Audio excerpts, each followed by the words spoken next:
అంతే గ్లామర్ కోసమే కొంచెం కుర్రకారు కోసం చూపించుకోవడానికి పెట్టుకున్నాడు హీరోయిన్లని. అంతకుమించి హీరోయిన్లతో పని లేదు అక్కడ.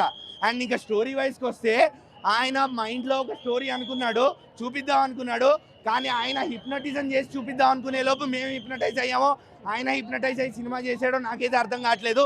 మొత్తానికి హిప్నటైజ్ అయితే అయిపోయాం. సినిమా మాత్రం అన్న మీరు వెళ్ళక్కర్లేదు సినిమా, నేను చెప్తున్నా కదా.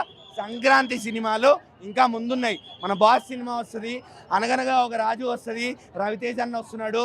అన్ని సినిమాలు చూద్దాము. కాకపోతే ఈ సినిమాతో రాజాసాబ్ రెబెల్ సాబ్ ప్రభాస్తో మాత్రం సంక్రాంతి పండగ మొదలవ్వలేదు. అసలు ఈ సంక్రాంతికి రెబెల్ సాబ్ రిలీజ్ కాలేదు. మేము సాయిబాబా ప్రవచనాలకి వెళ్ళాము అంతే. సినిమా ప్రభాస్ ఫ్యాన్స్ కాదన్నా, స్పిరిట్ కాదన్నా. రాజాసాబ్ 2 కోసం వెయిట్ చేస్తారన్నా. రాజాసాబ్ 2 కోసం వెయిట్ చేస్తారన్నా, స్పిరిట్ కాదు. మారుతి తీస్తాడు, స్పిరిట్ కంటే ముందు వచ్చేస్తుంది. అర్థం కాలేదు. ఇమాజినేషన్ లేకపోతే రియాలిటీగా సినిమా చూసి వచ్చిన వాళ్ళే చెప్పాలన్నా. ఎందుకంటే మేము హిప్నటైజ్ అయిపోయాము బేసిక్గా. ఆ హిప్నటిజం నుంచి ఇంకా బయటికి రాలేకపోతున్నాము. కానీ ఫ్యాన్స్ మాత్రం నిజంగా రాజాసాబ్ 2 కోసం వెయిట్ చేస్తారన్న, ఇదైతే నిజం. నేనైతే మళ్ళీ వద్దాం అనుకుంటా. మధ్యలో హిప్నటైజ్ అయ్యి కాసేపు చూడలే, వేరే వాళ్ళకి వెళ్ళిపోయి ఫస్ట్ మావాడు ఎంత బాగా హిప్నటైజ్ అయ్యాడంటే ఫస్ట్ హాఫ్ లో గుర్రు పెట్టి పడుకున్నాడు. అంటే పడుకోలేదు, హిప్నటైజ్ అయ్యాడు. అలా హిప్నటైజ్ అయ్యాడు అనమాట.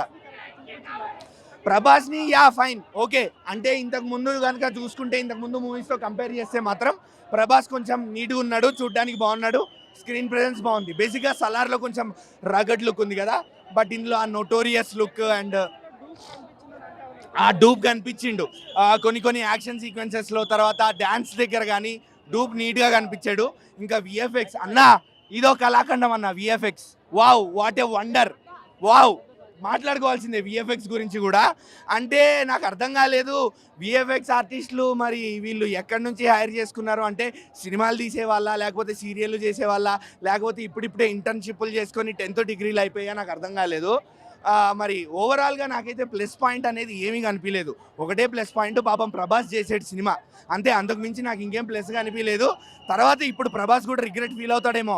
ఆ ప్రీ రిలీజ్ ఈవెంట్లో కూడా నన్ను బాగా చూపించాడు, అంతంత పెద్ద పెద్ద మాటలు, మారుతి అడ్రస్ ఇవ్వడం, అదంతా వచ్చేస్తారన్న. మారుతి గారు మీ ఇంటికి ఖచ్చితంగా జనాలు వస్తారు, అందరూ కలిసి నిండుగా భోంచేయండి.